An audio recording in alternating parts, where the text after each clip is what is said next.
बिस्मिल्लाहिर्रहमानिर्रहीम। अस्सलाम वालेकुम। खुश रहें, आबाद रहें, जहाँ भी रहें हैप्पी रहें और हेल्दी रहें। तो मैं हूँ फ़ाइज़ा और वेलकम करती हूँ आपको चटपटे पकवान में। चटपटे पकवान में हमेशा की तरह आप लोगों से शेयर करूँगी एक नई मुनफरिद और यूनिक सी रेसिपी। आज मैं आपको एक नई टेक्निक से स्ट्रिप समोसा बनाना सिखाऊंगी जो खाने के साथ साथ देखने में भी बहुत ही टेस्टी लगते हैं।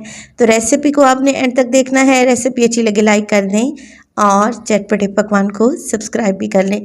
तो चलें जल्दी से चलते हैं अपने किचन में और बनाते हैं मज़ेदार से ये स्ट्रिप समोसा। मेरे पास है यहाँ पर 4 अदद उबले हुए और ठंडे आलू जिन्हें मैंने छील लिया है। अब मैं ग्रेटर की मदद से इन्हें ग्रेट करने लगी हूँ। आप चाहें तो मैश भी कर सकते हैं, मगर आलू का कोई भी बड़ा पीस इसमें नहीं रहना चाहिए। देखिए आलू मैं ग्रेट कर चुकी हूँ। 1 अदद हरी मिर्च को भी आप लोगों ने चॉप करके डाल देना है। इसके अलावा हरा धनिया भी डालेंगे, तकरीबन आधी प्याली। इसमें डालेंगे हाफ टी स्पून नमक। इसके अलावा शामिल हो जाएगी हाफ टी स्पून सुरख मिर्च का पाउडर। कुटी हुई लाल मिर्च इस्तेमाल करेंगे हाफ टी स्पून। मोटा कुटा हुआ ज़ीरा भी डालेंगे हाफ टी स्पून। अब इन सब चीज़ों को बाइंड करने के लिए मैं इस्तेमाल करूँगी ब्रेड क्रम्स का। तो मेरे पास थी 3 अदद ब्रेड जिन्हें मैंने चॉपर में डालकर ब्रेड क्रम्स बना लिया है। पहले हम यहाँ पर इनको मिक्स कर लेंगे। अगर फिर भी हमें आलू का मिक्स गीला लगेगा तो 1 से 2 टेबलस्पून मज़ीद भी हम लोग ऐड कर सकते हैं। मगर आप लोग देख रहे हैं आलू का मिक्स इसी ब्रेड क्रम्स में अच्छे तरीके से बाइंड हो रहा है और आपस में जुड़ने लगा है। बस जी आलू की ऐसी ही कंसिस्टेंसी हमें चाहिए थी। अब हाथों पर लगा लेंगे हल्का सा ऑयल ताकि आलू का मिक्स हमारे हाथों पर ना चिपके। अब यहाँ पर मैंने बना लेने हैं कबाब, जैसे सीख कबाब बनाते हैं बिल्कुल वैसे ही आप लोगों ने आलू के कबाब तैयार कर लेने हैं। हाथों की मदद से देखिए इस तरीके से लंबाई में आप इन्हें तैयार करें और फिर काउंटर पर हल्का सा ऑयल लगाकर इन्हें स्मूथ कर लें। अब देखिए मेरे पास है यहाँ पर शाशलिक स्टिक। अगर ये आप लोगों के पास नहीं है तो फिर आप इसको स्किप भी कर सकते हैं। तो आप विदाउट शाशलिक स्टिक भी ये समोसे बहुत ही इजीली बना सकते हैं। मैं इन्हें ज़रा प्रेजेंटेबल दिखाना चाहती हूँ ताकि खाने में भी इजी रहें। तो सारे कबाब मैं तैयार कर चुकी हूँ। समोसे की स्ट्रिप्स बनाने के लिए मैं लूँगी 2 कप मैदा जिसे मैंने अच्छे से छान लिया है। अब इसमें डालेंगे 1/4 टीस्पून नमक और 3 टेबलस्पून में शामिल कर दूँगी कुकिंग ऑयल के। सब चीज़ों को आप लोगों ने अच्छे से मिक्स कर लेना है। समोसे की बहुत सारी वैरायटी मैं आप लोगों को दे चुकी हूँ और माशाल्लाह से ऐसे ऐसे डिज़ाइन के समोसे मैंने बनाए हैं जो कि देखने वालों ने बहुत ही पसंद किए हैं। जब यहाँ पर ऑयल और मैदा अच्छे से वेल कंबाइन हो जाएगा तो थोड़ा थोड़ा पानी डालेंगे और एक सख्त सा आटा गूंद लेंगे, डो लगा लेंगे। देखें आप यहाँ पर डो की कंसिस्टेंसी को चेक कर लें। अब किसी प्लास्टिक रैप की मदद से इसको कवर लगाकर आधे घंटे के लिए छोड़ दें। अगर ये बच भी जाता है तो आप इसे फ्रिज में रख दिया करें। 2 से 3 दिन के लिए ये समोसे का आटा बिल्कुल भी ख़राब नहीं होता।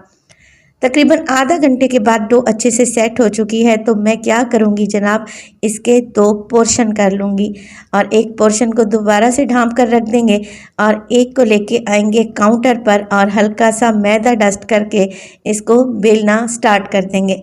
यहाँ पर हमें एक बड़ी सी रोटी चाहिए जिसके हम स्ट्रिप्स बना सकें। स्ट्रिप्स बनाने का भी एक बहुत ही अनोखा तरीका आप लोगों को बताऊंगी जो कि इससे पहले आप लोगों ने यूट्यूब पे बिल्कुल भी नहीं देखा होगा। तो देखें यहाँ पर मैं एक बड़ी सी रोटी बेल चुकी हूँ और आप इसकी थिकनेस को चेक कर लें। ये बहुत ज़्यादा पतली भी नहीं है। चलें जी इसकी कटिंग स्टार्ट करते हैं और बनाते हैं इसके ज़बरदस्त से स्ट्रिप्स। पहले हल्की सी कटिंग करके मैं डो को अलहदा कर लूँगी ताकि हमारी बेहतरीन सी पट्टियाँ निकल सके। अब इस तरीके का स्लाइसर हर घर में मौजूद होता है। अगर आप सादी पट्टियाँ बनाना चाहते हैं तब भी बना सकते हैं। मैं इनको दूंगी एक नई और यूनिक लुक।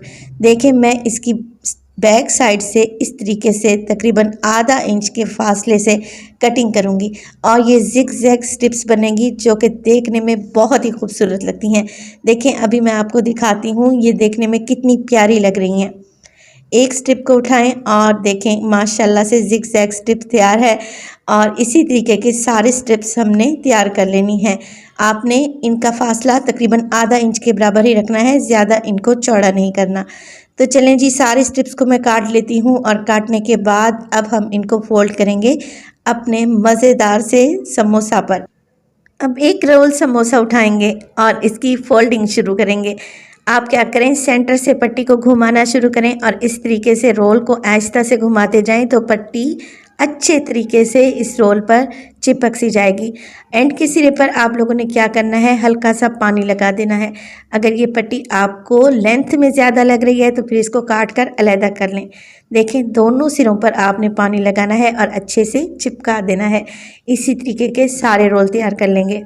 समोसा फोल्डिंग की माशाल्लाह से मैंने आपको इतनी वीडियोस दी हैं और जिन्हें लाखों लोगों ने बेहद पसंद किया है। ये एक नई टेक्निक से आपको समोसा बनाना सिखा रही हूँ, इसको भी ज़रूर ट्राई कीजिएगा। इंशाअल्लाह ताला आपको ये रेसिपी भी पसंद आएगी। सारे समोसा रोल मैं बना चुकी हूँ। चलें जी, अब इन्हें फ्राई करते हैं। तो ये समोसा रोल फ्राई करने के लिए आप किसी बड़े बर्तन का इंतखाब करें। ये कढ़ाई में फ्राई नहीं होंगे, बल्कि आप लोग इसे किसी बड़े से फ्राइंग पैन में फ्राई करें ताकि ये इजीली मूव हो सकें। ऑयल का टेम्परेचर मीडियम टू लो ही रखें और इस तरीके से ऑयल इन पर उछालें ताकि ऊपर की जानिब भी बहुत ही अच्छा सा कलर आए। एक साइड से ये गोल्डन हो जाए तो साइड को चेंज कर दें।